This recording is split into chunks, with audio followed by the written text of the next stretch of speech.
Honey, I'm home. Back here, sweetie. How was it? Worst weather I've ever seen. You should put some coffee on. It'll warm you up.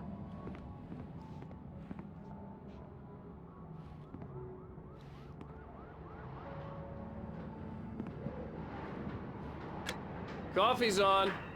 Great, thanks. I'll need it if I'm gonna finish this by tomorrow.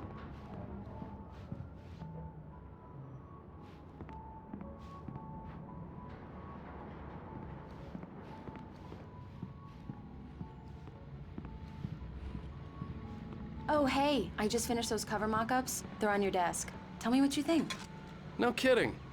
I didn't think you'd get them done this quickly. On occasion, I can perform all sorts of miracles, my dear. Oh, really? Well, you seemed to think so last night.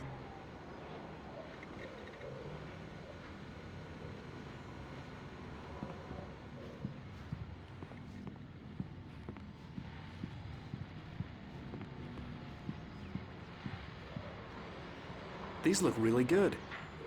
Oh, sure, until Barry gets his hands on them. Which, by the way, will happen over my dead body. The last time... This was a late goodbye.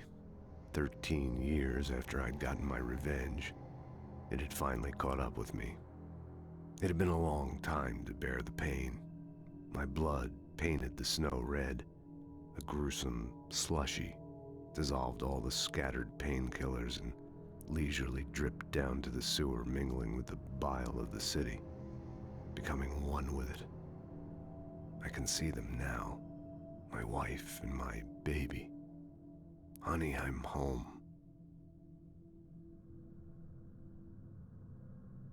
Time was the last time. Oh, and speaking of Barry, he called. Alan! Alan, please check the fuse box. I'm right here. I'm on it, honey. Please hurry!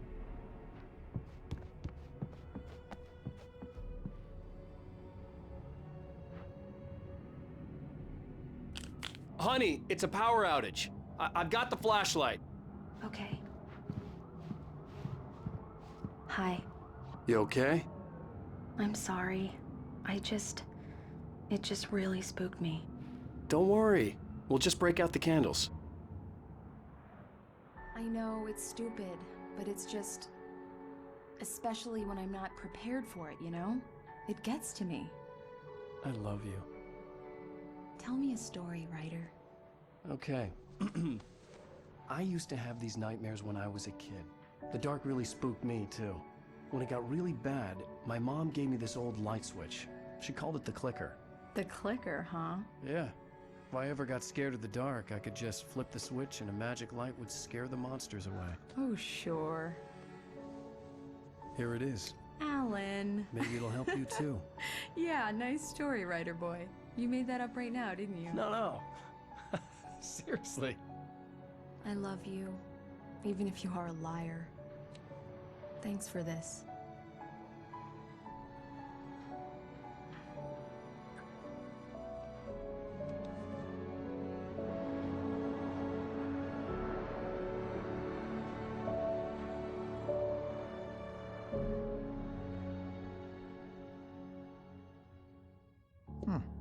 How do you feel, Mr. Wake? Any nausea, disorientation, anything like that? Mr. Wake, how are you feeling? I'm okay. My head's fine. I had to lie about my headache and memory loss. He'd send me to a hospital for tests. I couldn't leave without Alice. Very well. I don't think you have a concussion, but you've obviously been through quite a shock. You should take it easy for a couple of days. Thanks.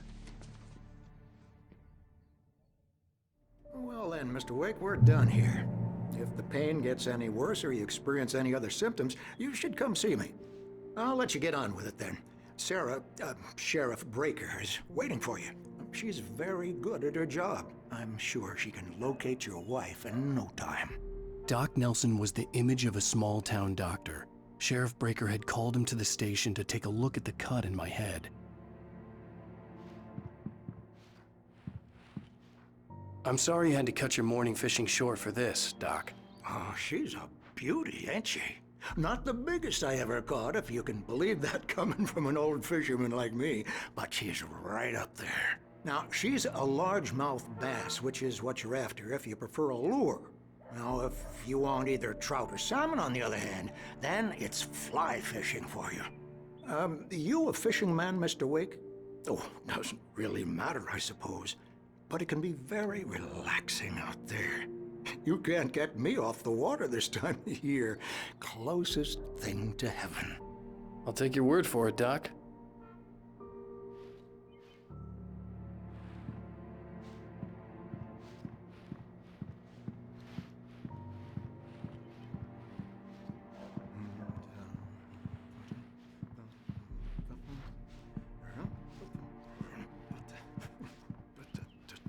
I believe you'll find the sheriff in her office. Just go down the corridor.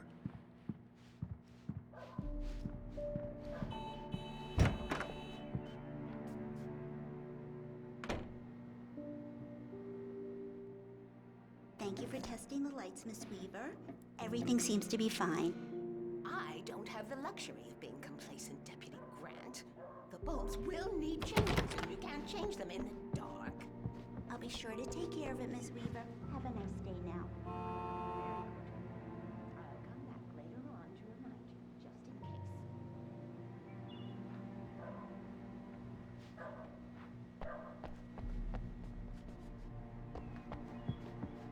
case. Come in, Mr. Wake. Your phone's on the desk. The battery was dead. It's charged now. Have you started looking for my wife yet? My men are already on it. Now, can you tell me what happened? I'm not sure. I can't remember. We were arguing. I walked out of the cabin. The cabin on Cauldron Lake? How did you end up at Stucky's gas station? I wanted to tell her what had happened last night, but I couldn't. She'd lock me up. Excuse me. I need to take this. Hello? Alan, please help me. Alice? Stop talking to the law. You'll do exactly what I say if you ever want to see your wife. Who is this? Go to the back lot. There's a hole in the fence on the left. Look inside the junker. I left a little something there to convince you we're all on the same page here. After you ditch the cops, you're gonna meet me in Elderwood National Park. There's a spot called Lover's Peak.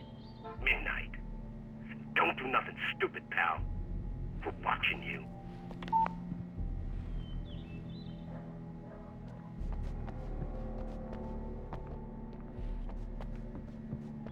Mr. Wake, can I help you with anything? I need to get some air. The sheriff said I could go out back. Of course, Mr. Wake. You can get there through the cell corridor. Just don't mind Walter in there. He's one of our regulars. I thought he quit drinking for good. Oh, no such luck. He went on a bender and beat Danny pretty bad. Mulligan here. He started I'm at shooting up Stucky's the gas moment. station with Thornton. There's no sign of him. Over. Wait. Yeah, this is Thornton. Look, we've located the brake plug. It's here. That's some good news, right? Stucky was supposed to be driving it at the rehearsals today. Over. Oh, give me that. Mulligan here. Looks like someone really trashed the garage. Over. Okay, roger that, guys. Keep looking for Stucky. Jane's out.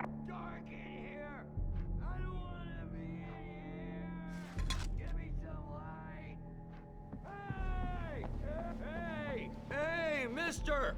Hey, can you turn the lights on? The deputies, they don't understand. They won't listen to me. I need it to be bright in here. Thank you, man, thank you. Hey, you're all right. You're a good guy. Don't let anybody tell you different. You know, I shouldn't even be in here. The cops, they got it all wrong. See, sure, I beat him up, but I wasn't drunk. I mean, I wasn't drunk at the time. I only got drunk afterward. Okay, listen, you gotta listen carefully now. Here's the kicker. That wasn't Danny. No, sir. It only looked like him. You wanna know who it really was? I'll tell you who it really was. It was a goddamn space alien! I know it sounds like thing a drunk would say, but believe me, I wasn't drunk then.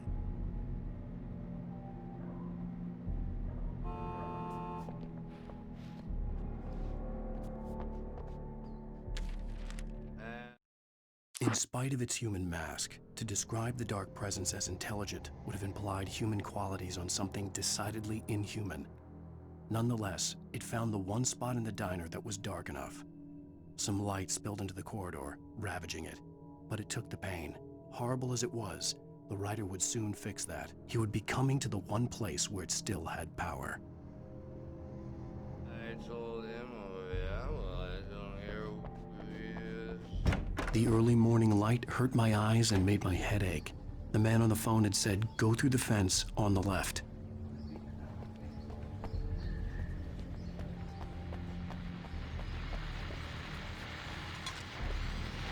Well, folks, it's been another long night, and it's about time for me to sign off for a while. God knows I need my beauty sleep. Just one more item before I go. It's been a busy night for the Sheriff's Department. We've had a few broken windows, even a report of shots fired on Main Street. Deputies Mulligan and Thornton had to deal with two intoxicated young men who were celebrating the completion of their Deer Fest float. Now, folks, we get this every year. I know it's exciting, the big day's almost here, but let's save it for the party and leave the gunplay for the shooting competition, huh? There's no point in getting all worked up yet.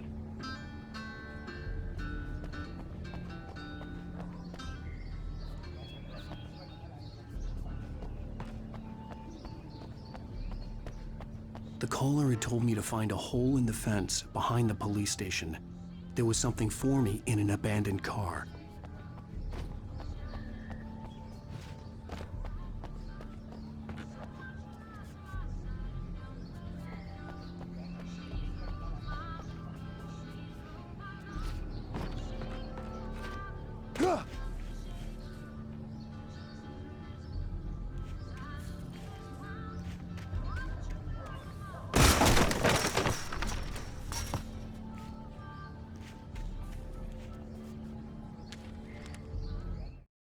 The kidnapper fired his gun one last time, and the shadow vanished into the darkness it had come from. See? Nothing to it, Wake. The thought of Alice in his hands was revolting. We stood on the wooden platform of Lover's Peak, the waterfall on the mountain behind us, the lights of the radio mast blinking red in the heights above. I fought with the urge to take a swing, force myself to speak. Let's cut the act now. Where's my wife? Alice's driver's license had been placed on the front seat. The caller meant business. Barry? Ow! Ow! Thank God! Where the hell have you been? I've been trying to reach you for a week, you and Alice. I've been worried sick. I flew out yesterday. I'm here in Bright Falls. Barry, listen to me. I'm at the sheriff's station. Come and get me. I can't talk now. Al, what the hell is going on? I had to get the sheriff to let me go. I needed to get to Elderwood National Park to meet Alice's kidnappers.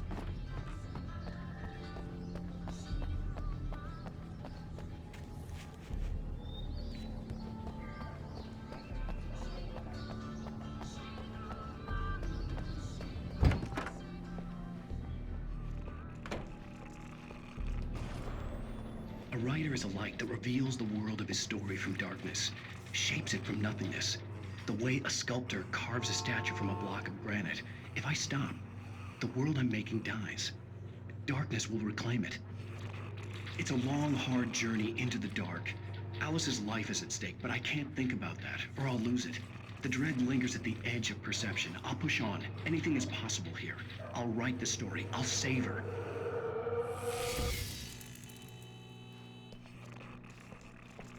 Marvelous, Sarah. I just wanted to settle all the damage the Anderson brothers might have inadvertently caused on their recent and regrettable little outing. They are not accountable for their actions, of course. I can assure you that my staff has been reprimanded. Tor and Odin never caused any trouble to anyone when they were still living at their farm. Indeed. All we can do is to slow down the progress of their dementia. Are you feeling any better, Mr. Wake? I'd like to leave. Am I free to go? Well, we still need to talk about... Am I under arrest? No, of course not. But I need to know where you'll be staying so I can get in touch with you. I'd avoid the motel. The Majestic is known for its roaches. The cabins at Elderwood are pretty nice, though. That sounds perfect. I'm Dr. Emil Hartman. I'd like to invite you to stay at Cauldron Lake Lodge. Did you talk to my wife? I had the pleasure of discussing your situation with her on several occasions. Did you set something up with her? I invited her here. My clinic is a place where... Oh! Hey! Oh, my! Take it easy. Hey, nobody move! Get your hands off of my client! Who are you? I'm Barry Wheeler, his agent. If you have business with Mr. Wake, you talk to me. You yokels won't know what hit you once I sick my lawyers on your asses. No harm done, Sarah. I'm all right. I don't want to press charges. Mr. Wake, my offer still stands. Get me out of here. What the hell was that about, Al? We don't need a replay of that thing with the paparazzi. I thought they were gonna lock you up. I had to talk to someone. I told Barry everything. He thought I was certifiable, but when he heard about the manuscript, I had him. The fact that I'd written something, even if I couldn't remember it, was enough for him. He smelled money. And he believed that Alice had been kidnapped. Anything beyond that was another story. I had a midnight appointment with the kidnapper in a place called Lover's Peak, somewhere in Elderwood National Park. The plan was to rent a cabin. I don't like it, Al. I don't like any of it. It's not good. In fact, it's the absolute opposite of good. Mr. Wake! Barry, you found him! Hi, Rose. Oh, wow. I was just thinking about you, too. Great. I was just bringing Rusty some coffee. He's on the balcony, looking after Max. Poor thing. I really need to go. Great to see you again, Mr. Wake. Later! Who's Max?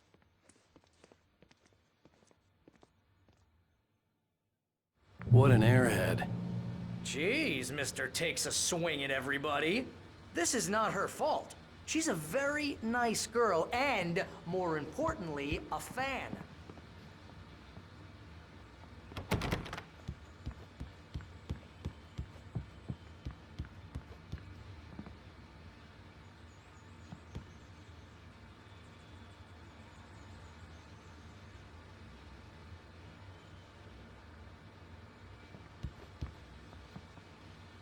Seriously, Al, what you were saying in the car, just listen to yourself.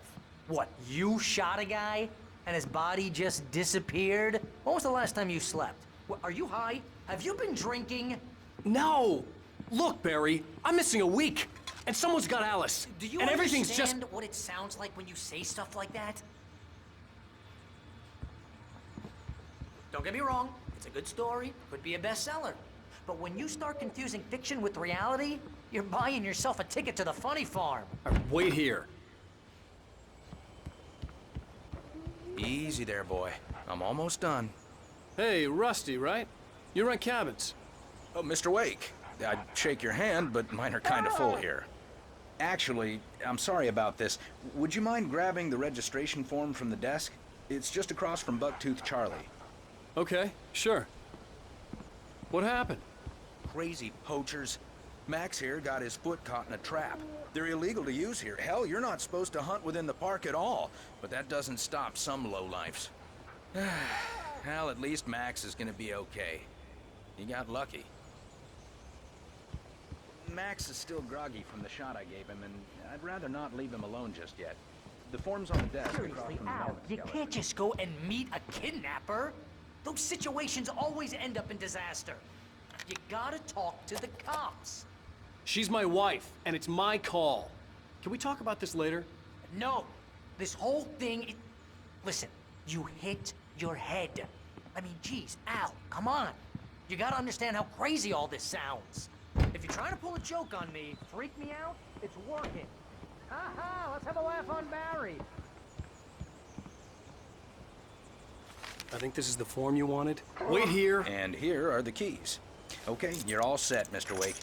Glad to have you staying here. Thanks. Can you tell me how to get to Lover's Peak? Oh, sure. It's at the end of the nature trail.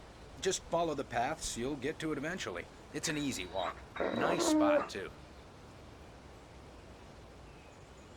If you have any trouble finding it, just keep your eyes on the radio mast. It's right below that.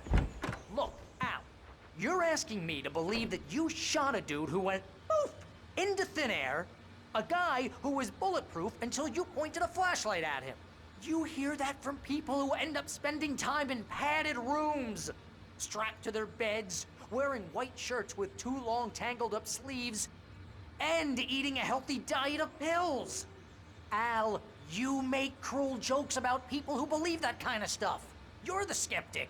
You gave me an hour-long lecture on homeopathy last month. What was it? If there's no proof, it's pure bullshit. Period. Guess the laugh's on me then. Al, come on! I mean, okay, maybe something weird happened to you, okay? Well, thanks for the heartfelt vote of confidence.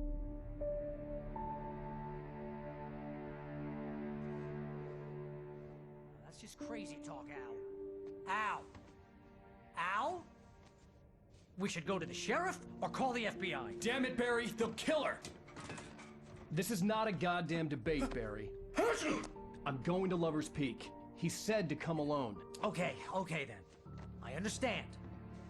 You're my best friend, and I'm worried that you're not right in the head. Tell me what to do to help, and I'll do it. You stay here, and if I'm not back by morning, call the cavalry.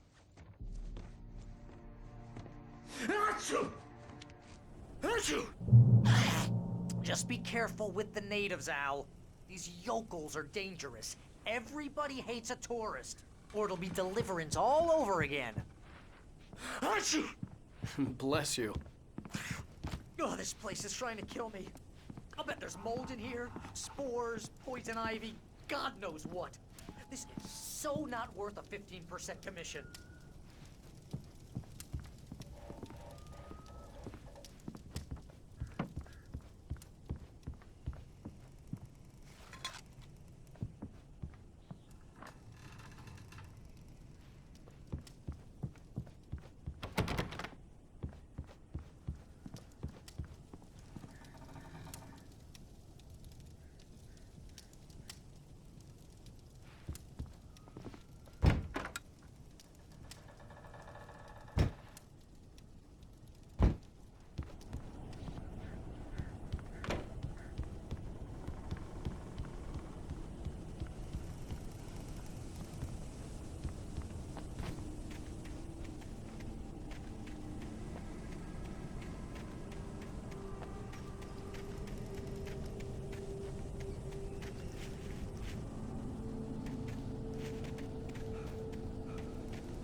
I'll hold down the fort. I'll be with you in spirit every step of the way, Al. Watch the door now.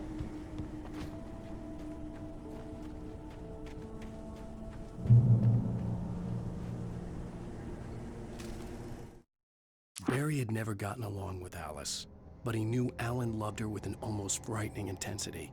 And now something had happened to Alice. And here was Al armed with a gun and saying things people got put in padded cells for. It was as if his friend had experienced a massive psychotic episode and was now totally disconnected from reality. It scared the shit out of Barry.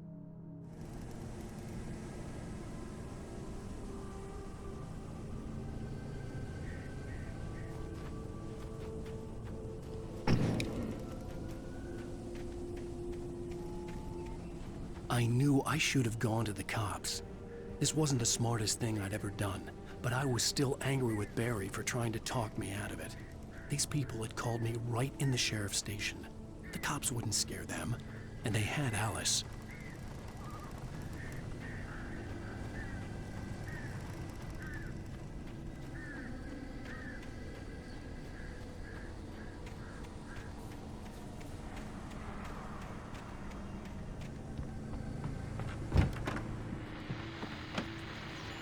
Welcome back to the show, folks. As promised, our very own Dr. Nelson has just parked his rear end in the studio. Doc, what's your Deerfest plan like? My plan? You make it sound a lot more organized than I ever seem to manage.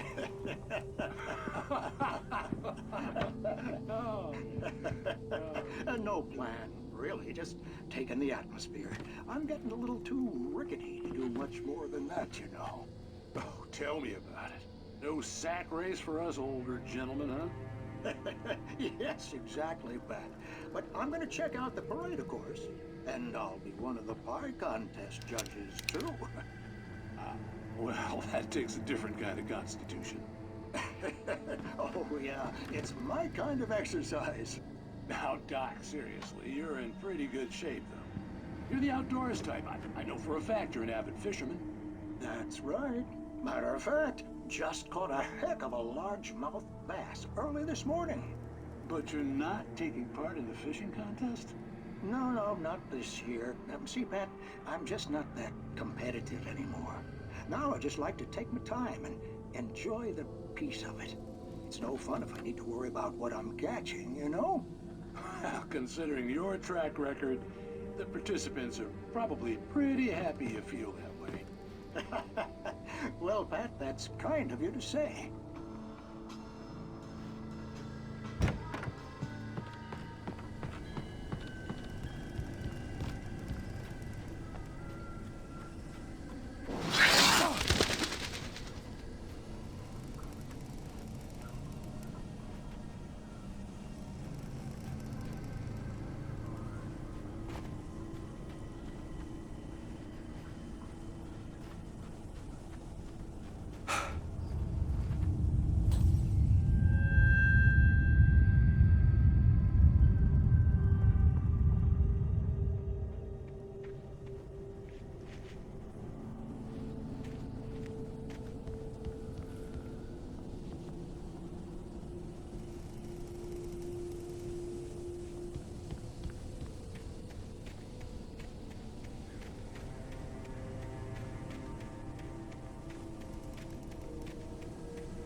Crime and punishment. The cancer and cure of civilization. But some crimes are impossible to punish, especially in Night Springs. Tonight's episode, The Man in the Mirror.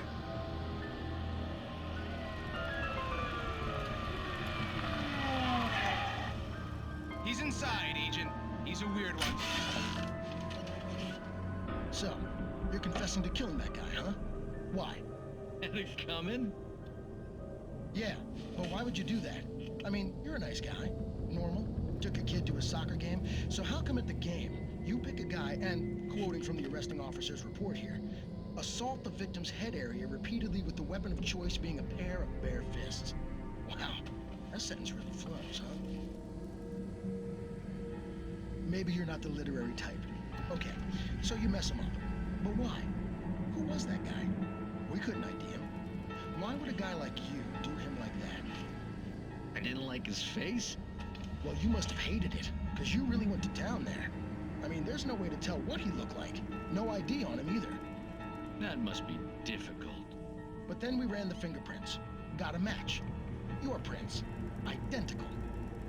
Huh, how about that? Your son said you were wearing a white shirt when you took him to the game. The white shirt is on the dead guy. It's plenty red now. You won't get away with this. Do you really think that's in any way relevant to me? I had plenty of time to talk to my boy before the cops arrived, you know? He won't stop screaming, am I right? You think he's ever gonna be okay? I left my mark. Believe me. You bastard. What? You gonna shoot me? What's the point? I'm going to prison. You got me. I don't understand any of this. And you never will. Don't worry. Maybe you'll see me again, Agent. Maybe in the mirror.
Rose knew that Rusty was in love with her, and she liked him too. She liked him a lot. He taught her to dance, and life had certainly taught her the value of a man who was gentle. He treated her well, made her smile, made her feel good. But Rusty wasn't the prince of her dreams, and that tended to underline the unbearable truth. She was no closer to that Hollywood magic than he was.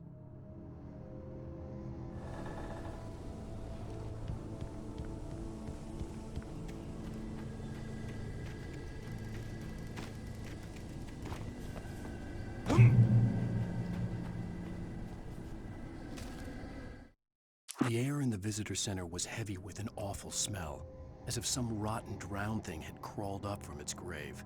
Rusty kept coughing blood. My eyes were drawn to the twisted shape of his broken leg. The attack had been vicious. Max whined in his cage. Rusty's eyes were wild with fear and terror. He gasped, "Mr. Wake, it happened just the way it was on that page."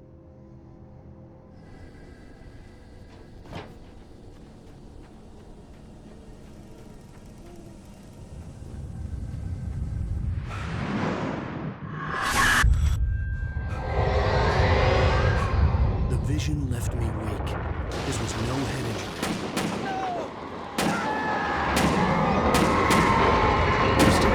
Damn. Rusty, hang on! Oh, God. I'm coming! Please, help me! Anybody? Help me! Help me! Can you hear me? Anyone? Please help! Hello? Back here. I'm back here. Mr. Wake? Oh, hell. It happened just the way it was on that page. I found. Came true. It knew. So dark. It'll come back for me. You must... The lights. In the office. I have the key. Okay, Rusty. Hang on. I'll be right back. Whatever did this couldn't be far. Rusty had found a page from the manuscript. It would help me understand what had happened.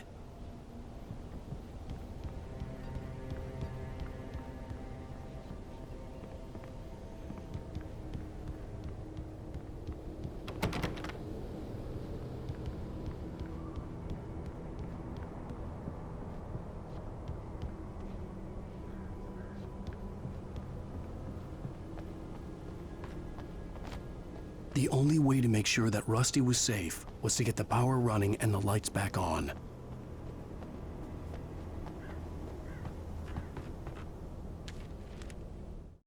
The visitor center was sturdy, but the impact turned the front of the building into splinters. Rusty was thrown across the lobby like a rag doll and hit the far wall hard. It didn't hurt until he tried to move and saw his leg bend the wrong way, felt the broken rib stabbing him on the inside. Rusty howled in pain and fear, suddenly afraid to die alone.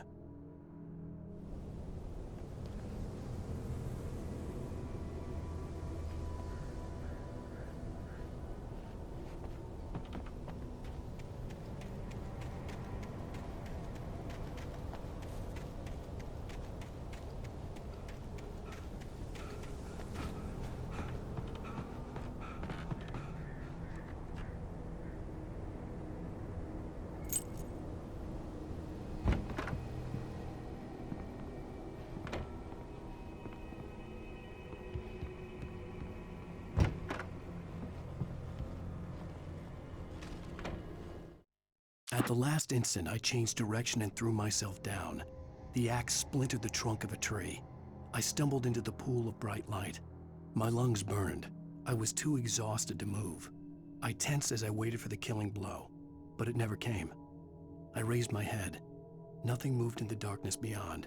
For the moment, bathed in the cold light, I was safe.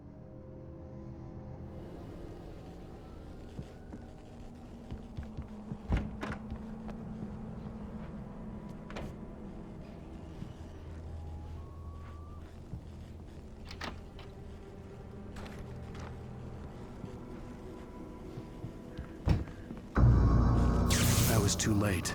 Someone had destroyed the circuit breaker. There was no way to get the lights back on.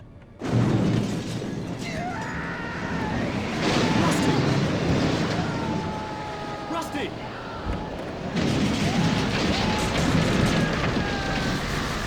The ground was covered with oily patches that looked like liquid darkness. I just need haunting my senses.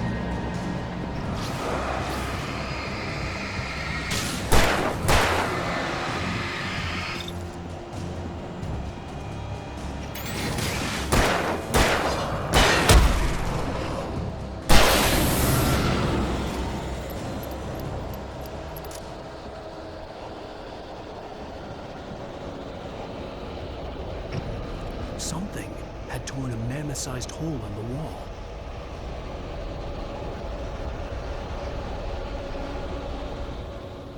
Please don't feed the animals.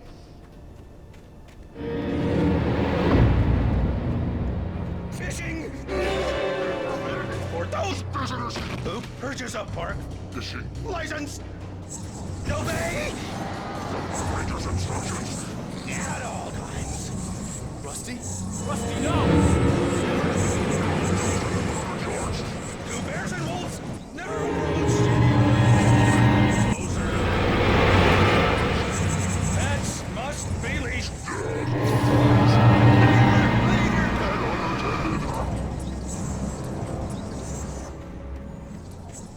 It is against the from the park.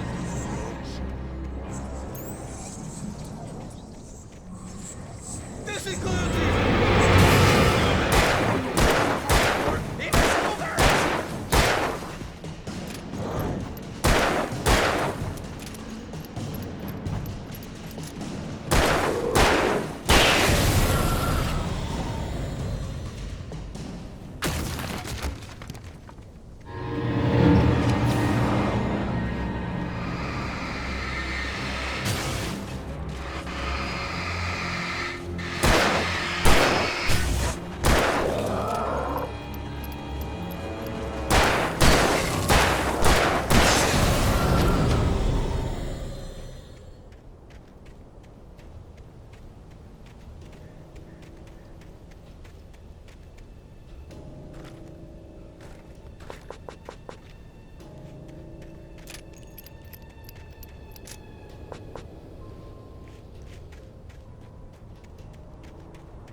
Forget about it, Barry. It's just me going crazy.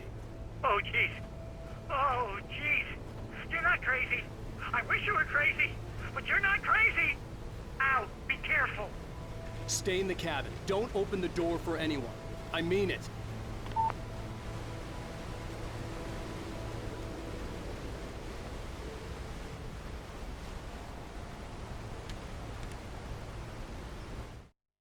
In that last instant of consciousness, Rusty thought about Rose. He was older than she was. Rose was barely out of her teens, but she made him feel young and forget what a train wreck his long-dead marriage had been. He still wore the ring. He'd been waiting for her to tell him to take it off. Now she never would.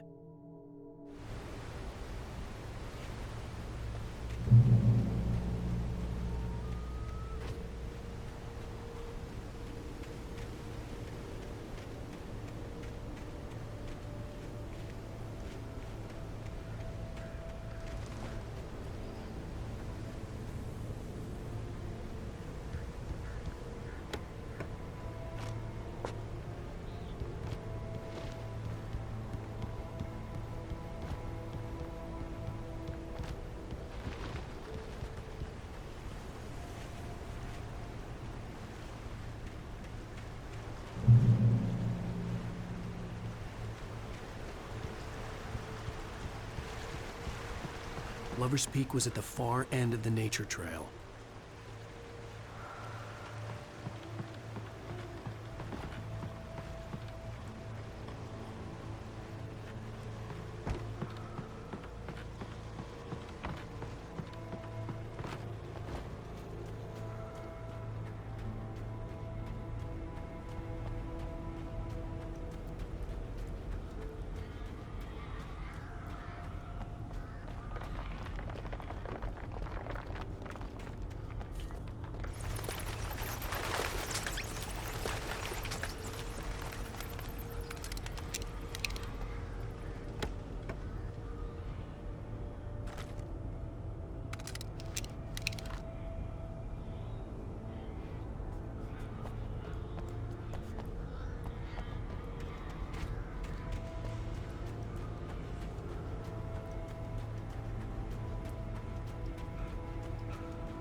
Nobody in Bright Falls seemed to know where Al was, but Rose, the waitress at the diner, had seen him. From what Barry could tell, Al pretty much fell off the face of the earth when he left the diner. Rose was just the kind of fan that Al hated, but she really tried to help. She was smart too, knew a lot about what was going on in the town, knew a lot about Al, even knew who Barry was. Barry liked her. That was no big surprise. When it came to women, Barry and Al rarely saw eye to eye.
turned the corner, afraid of what the flashlight's beam might reveal. Suddenly, a roughly painted symbol of a torch glowed in the light. Behind it, hidden by a rock, sat a battered metal trunk.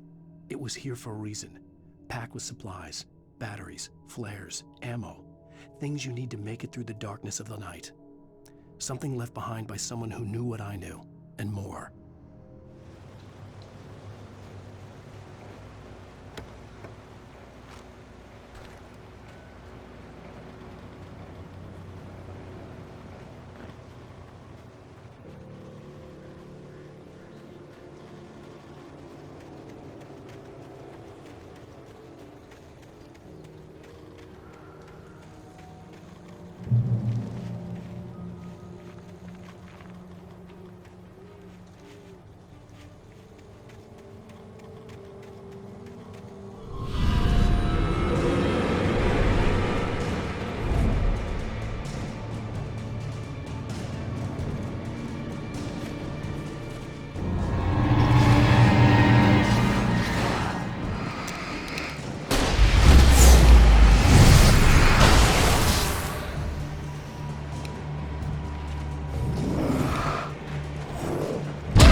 Agent Nightingale didn't want to be in Bright Falls. These little communities revolted him, and he didn't like the trees or the coffee. He now knew that impossible horrors lurked behind the storefronts and smiles. He desperately wanted to turn the car around and just drive until he passed out or ran out of road and booze. But he had a job to do. He had a rider to catch, at any cost.